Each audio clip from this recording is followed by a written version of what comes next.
todo bien? Espero que todos estejam bem. Mais um vídeo aqui no canal Caminho de la Cancha. E hoje eu vou trazer para vocês um assunto, né? Uma história, na verdade. Falei que traria história sobre os clubes, falei que traria também análise, mas hoje eu vou trazer uma história sobre dois dos maiores times da Argentina, Boca Juniors e River Plate. Vocês sabem como eles surgiram? Vocês sabem curiosidades sobre eles? Então fica ligado aí que eu vou trazer para vocês. Então roda a vinheta e bora lá!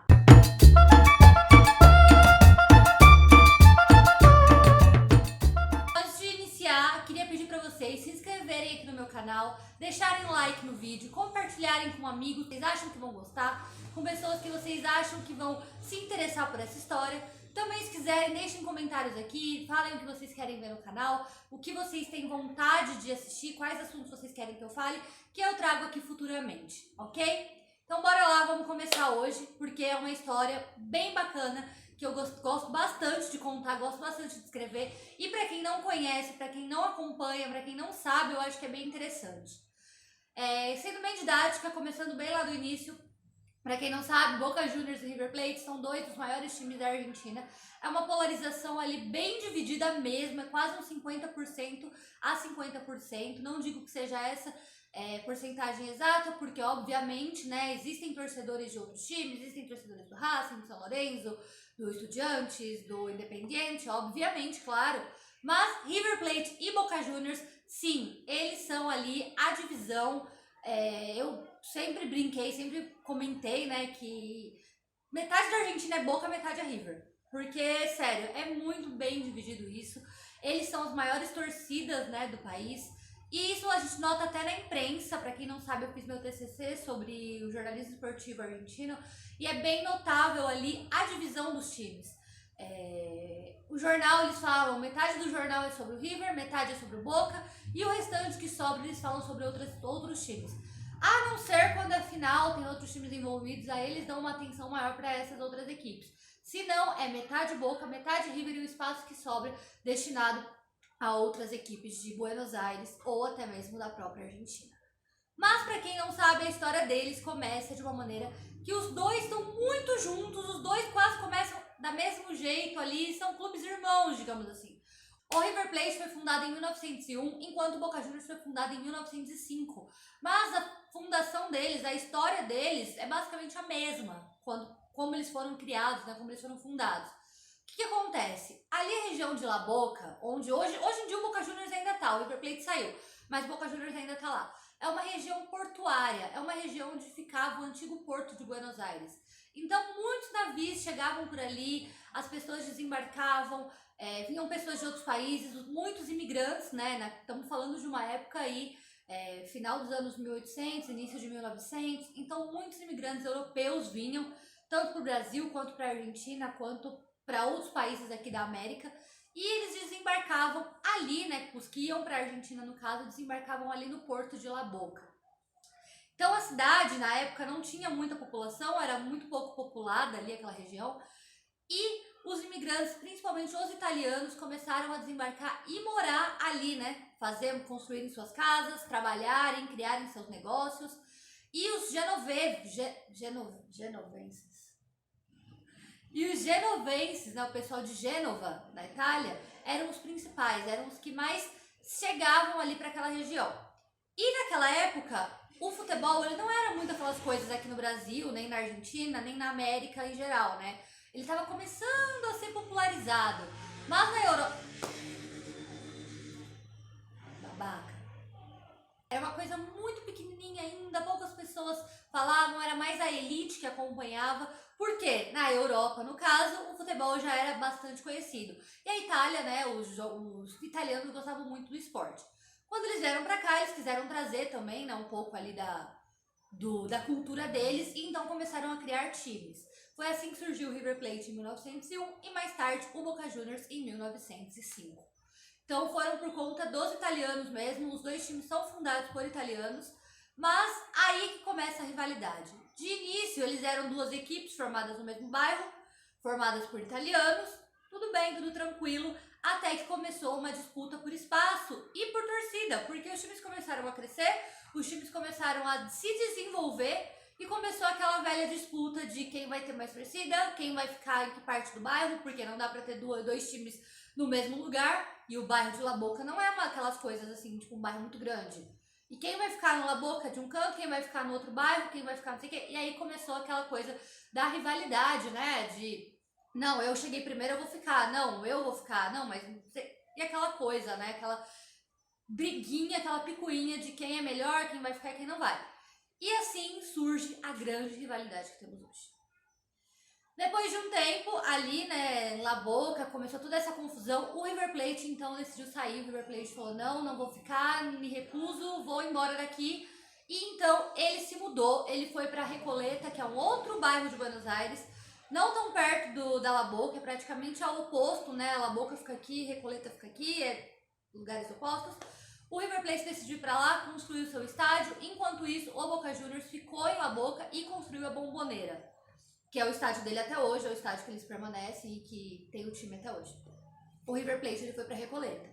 Mas a rivalidade continuou, obviamente, porque quem foi pro River Plate não gostava do Boca Juniors, quem ficou com o Boca Juniors não gostava do River Plate, por toda essa história passada. E a rivalidade foi só aumentando e eles foram conquistando mais e mais e mais torcedores cada um.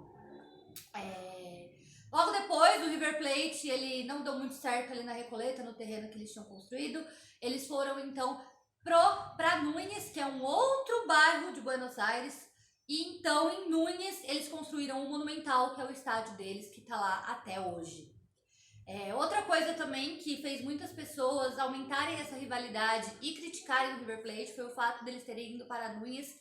Núñez é um bairro rico de Buenos Aires, é um bairro de elite mesmo, onde as pessoas têm bastante dinheiro. Podemos dizer, para quem é de São Paulo, sabe, é um bairro muito parecido com o Morumbi, tanto fisicamente quanto em questão monetária, em questão de pessoas que moram lá com dinheiro. Enquanto a La Boca é um bairro mais simples, é um bairro mais pobre. Então, muitas pessoas que acompanhavam o River Plate, que seguiram essa fundação, criticaram o fato deles terem largado as raízes deles, né, que era um bairro mais pobre, um bairro mais simples, e partirem para a elite, partirem para a parte mais rica de Buenos Aires. Então, teve meio que essa confusão também de muita gente que deixou de torcer para eles por conta dessa troca que eles tiveram repentina. A Recoleta, o bairro que eles estavam antes, também é um bairro muito rico de Buenos Aires. Eles pegaram a parte mais simples para ir para a parte da elite. Agora eu vou falar um pouquinho sobre também os apelidos, o que fez aumentar essa rivalidade, as questões. O Boca Juniors, ele é apelidado de chinês, né? Chinês porque os italianos, quando começaram a vir, eles chamavam de Zineishi, que é a mesma coisa mais ou menos de genovês, só que os argentinos não sabiam, não sei o que, ficou Zineishi. Os argentinos popularizaram para chinês, não sei como vocês falam. E ficou esse apelido, até hoje o apelido que eles são tratados. Mas, como toda boa história, todo bom rival, obviamente que o River Plate apelidou sim o Boca Juniors de Bosteiros. O apelido deles é Bosteiros. Na época era um apelido muito pejorativo, o Boca Juniors não gostava, mas hoje eles aceitam e levam na brincadeira, muitos torcedores chamam eles de Bosteiro. A mesma coisa mais ou menos que aconteceu aqui quando o Palmeiras começou a ser chamado de porco. Hoje é um apelido que os palmeirenses aceitam. Lá na Argentina o Boca Juniors aceita ser chamado de Bosteiro. Por que Bosteiro? Lá atrás, né, quando começaram a criação dos times e o River Plate foi embora e o Boca ficou, aquela região de La Boca sofria muito, muito, muito com enchentes, com os esgotos, né, daquela região. E ficava um cheiro muito ruim de cocô, de bosta, pra vocês entenderem por que o apelido. E então eles começaram a chamar, os torcedores do River começaram a provocar os torcedores do Boca Juniors, chamando eles de bosteiros, ou seja, que viviam ali no meio da merda, viviam ali no meio do cocô.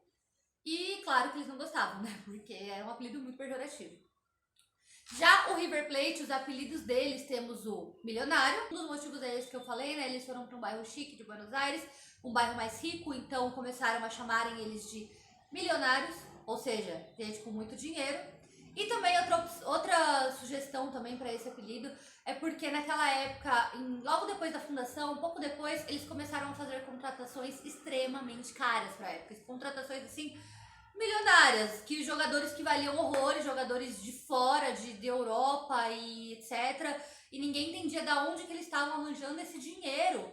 E aí começaram a chamar de milionários, porque tinha muito dinheiro, contratavam extremos jogadores. A mesma coisa, por exemplo, de contratarem hoje, sei lá, o Neymar, contratarem um Kevin De Bruyne, sabe? Um jogador desse nível. Então eles começaram a ser chamados de milionários. Mas o Boca Juniors, claro, também chama eles de Galinha. É um apelido também que na época eles não gostavam muito, hoje eles aceitam. E a história do apelido Galinha vem de uma história bem engraçada que na real nem começou com Boca e River, começou com Banfield e River.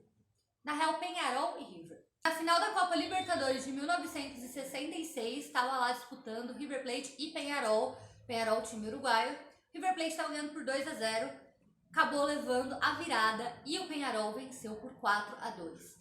Isso na Argentina, essa virada, né, é chamada de galinhada. A mesma coisa que no Brasil, a gente pode comparar com a pipocada. Vocês falam, o jogador é muito pipoca, o time pipocou. Lá o time galinhou, é a galinhada. Enfim, e é muito chamado como galinhada. No jogo seguinte, já pelo torneio argentino, né, era River Plate e Banfield, a equipe de Buenos Aires. E claro que a equipe de Banfield, né, foi provocar o River Plate, levaram galinhas pro jogo, um torcedor inclusive colocou a galinha ali dentro de campo, colocou a galinha ali no gramado, jogaram milho pros jogadores do River, ficaram imitando galinhas, porque é a provocação, né? A mesma coisa de, por exemplo, um time aqui do Brasil acontece isso, no jogo seguinte jogam pipoca, jogam milho de pipoca, começa aquela provocaçãozinha, mesma coisa. E desde então o River Plate passou a ser chamado de galinha. Mas hoje eles aceitam, hoje eles levam na brincadeira. Teve jogador do Boca Juniors já que comemorou gol sobre eles imitando a galinha. Eles ficaram bravos, mas passou e hoje eles até que não brigam tanto, não ficam tão revoltados quando alguém chama eles por esse apelido. Mas claro que você não vai chegar para um torcedor do River e falar, aí seu galinha, ou para um torcedor do Boca e falar, aí seu bosteiro, né? Tem que ter uma certa intimidade ali para, claro, não ter problemas futuros com eles. Em relação às cores, Boca Juniors, ele tem essa cor azul e ouro por conta da bandeira da Suécia. Como eu disse, era uma região muito portuária, né? Era uma região portuária ali onde eles estão hoje. E quando eles foram fundar, né, o Boca Juniors, eles falaram assim, os fundadores, né, os italianos, o primeiro navio que aportar no porto, né, que chegar aí no porto, a gente vai pegar a bandeira dele e transformar nas cores do Boca Juniors. E o primeiro navio que chegou foi um navio sueco e a bandeira tava lá, né, no mastro, azul e ouro. Então eles olharam e falaram, bom, vamos colocar aí, né, as cores da Suécia, então, e desde então ficou essas cores do Boca Juniors. Aí eu te pergunto, imagina só se tivesse chego um navio da Suíça. Se tivesse chego um navio da Suíça, a gente teria alguns problemas, né? Porque, pra quem não sabe, o River Plate é branco e vermelho, que é exatamente as cores da Suíça. Mas não, chegou um navio da Suécia, então ele tem essas cores aí diferentonas, né? Um azul, um amarelo, um ouro, né? Eles não falam amarelo, eles falam um azul e ouro. River Plate, branco e vermelho, o uniforme deles anteriormente era tudo branco, não tinha nenhum detalhe de outra cor. E diz a lenda, essa história não é verdadeira, essa história ninguém sabe, é só uma lenda mesmo, que na época estavam pulando carnaval, estavam comemorando ali, muitas festas, bailinho, né? Igual aqui mesmo. E alguém achou uma fita de cetim vermelha no chão da fantasia de outra pessoa. E a pessoa pegou essa fita de cetim, um dos jogadores, não sei se era jogador ou se era dirigente, alguma coisa do River Plate, pegou essa fita de cetim, tava com a camisa do time, né? E colocou assim, lateral, assim, né? Em diagonal, em cima do uniforme. Falou, nossa, que legal, vamos colocar, né? A gente consegue dar um toque aqui de uma outra cor em cima do nosso uniforme.